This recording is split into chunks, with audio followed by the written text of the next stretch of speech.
Oi, crianças, bom dia. Vamos finalizar a semana, a nossa terceira aula de história dessa semana e finalizar também o capítulo a respeito de Império Bizantino. Ficou somente uma partezinha para a gente terminar, que é a respeito da Igreja Bizantina. Lembra dos esforços que Justiniano sempre teve em unir todos os moradores do Império através de uma mesma lei, que seria o Código Corpus Juris Civilis, através de uma mesma língua, que seria a língua principal, o grego, e através de uma mesma religião, que seria o cristianismo. Justiniano era um imperador cristão e ele queria impor isso a todos os moradores do Império. A principal igreja fundada no Império Bizantino foi a Igreja Cristã Ortodoxa Grega. Anotem esse nome, é esse nome completo: Igreja Cristã Ortodoxa Grega. Então você vê que é uma igreja cristã, acredita em Jesus Cristo, mas tem algumas características de igreja grega, de uma religião ali com uma herança cultural grega que está envolvido.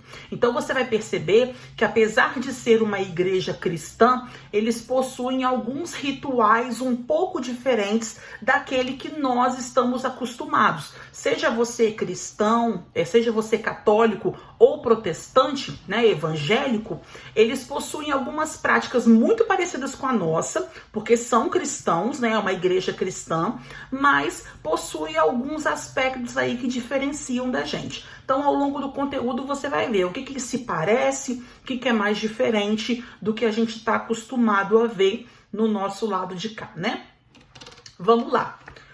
A vida social, se eu não falei a página 24, tá, gente? A vida social bizantina estava muito ligada à religião, e a Igreja Ortodoxa, por influência da cultura grega predominante no Império, acabou adotando rituais e uma organização diferente do que era feito pela Igreja de Roma. A Igreja de Roma era chamada, e até hoje é, Igreja Católica Apostólica Romana. Lá do lado bizantino, Igreja Cristã Ortodoxa Grega. Fiquem atentos a esses dois nomes, porque eu posso te cobrar, tá? Vamos ver o que tinha de semelhante, o que tinha de diferente em alguns rituais envolvendo essas duas igrejas. Os bizantinos, no decorrer da vida, estavam ligados a rituais religiosos. Após o nascimento de um filho, pais e outros familiares seguiam em cortejo até o templo ortodoxo, onde a criança seria banhada 3 vezes nas águas da pia batismal.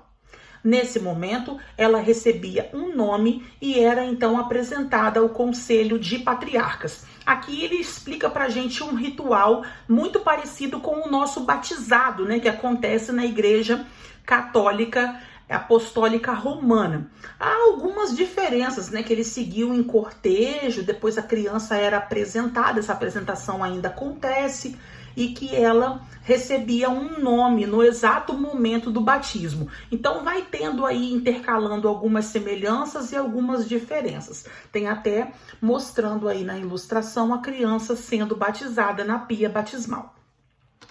Vamos falar a respeito dos casamentos. Os casamentos eram realizados na presença do patriarca, quando os noivos trocavam alianças. O patriarca é como se fosse um padre, um pastor, alguém que está direcionando ali a cerimônia, tá? E os noivos trocam alianças, bem parecido com o que acontece aqui do lado ocidental. Agora vamos a respeito dos funerais, quando alguém morria. Como que era aí esse ritual? Será que era parecido com o nosso? Vamos dar uma lidinha comigo. Os funerais, por sua vez, eram rituais divididos em 2 partes. Na primeira, o falecido, disposto em sua cama, voltado para Jerusalém e com o ícone que o protegeria até a outra vida, era exibido à família.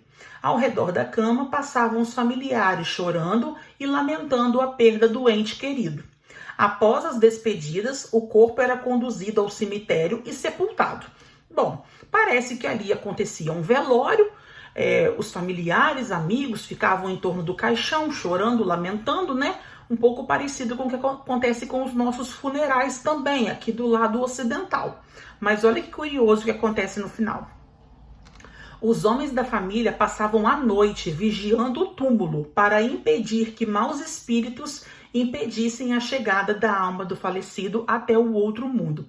Então, depois desse cortejo, quando havia o enterro, os homens da família ficavam ali ao entorno daquela sepultura, vigiando para garantir que aquela alma pudesse chegar ao outro mundo, né? Coisa que não acontece aqui do lado ocidental.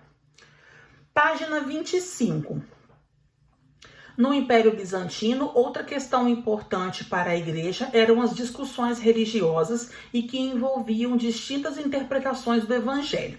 Começou a surgir dois movimentos muito fortes dentro da igreja bizantina, que eram os iconoclastas e os monofisistas. E isso é uma característica muito forte que você vai ver que vai diferenciar da igreja católica do lado ocidental.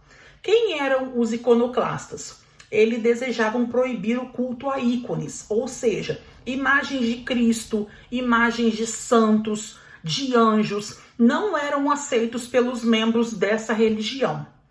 E os monofisistas negavam a Santíssima Trindade, pois consideravam que Cristo não tinha uma natureza humana, mas apenas divina.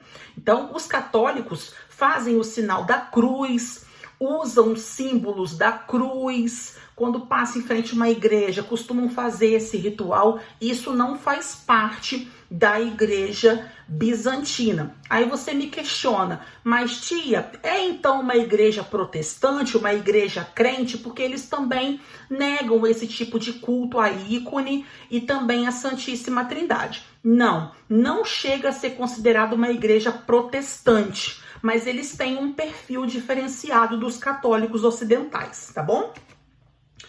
Essas diferenças práticas e teológicas geraram conflitos entre a igreja de Roma e de Constantinopla. Então você vê que o lado ocidental passou a ter um perfil de igreja católica, em que adora ícones, em que considera a Santíssima Trindade, e o lado oriental não. Passou a surgir vários conflitos de interesse nessas religiões, até que vai acontecer uma separação das igrejas. Vão surgir as duas, como eu já havia comentado com você. Então, do lado ocidental, vai surgir a Igreja Católica Apostólica Romana, com sede em Roma, onde o líder é o Papa, e até hoje é assim, e vai surgir do lado oriental a Igreja Cristã Ortodoxa Grega, que tem como sede Constantinopla e é liderado pelo chefe mais idoso, que é o patriarca. Essas diferenças, então, acabaram gerando conflitos entre Roma e Constantinopla, ocasionando a separação do cristianismo, o chamado cisma religioso, em duas igrejas. A Igreja Católica com sede em Roma e a Igreja Ortodoxa Grega com sede em Constantinopla. Então fiquem atentos ao surgimento aí dessas duas religiões. Quando vai acontecer essa separação, acontece o que a gente chama de cisma do Oriente. Cisma é a divisão. O Oriente se separou, passou a ter suas características religiosas próprias e o Ocidente permaneceu com as características que já possuía, com a sede em Roma e o líder Papa, tá? Bom, essa aba Outras Histórias, você pode fazer um xizão que nós não vamos fazer.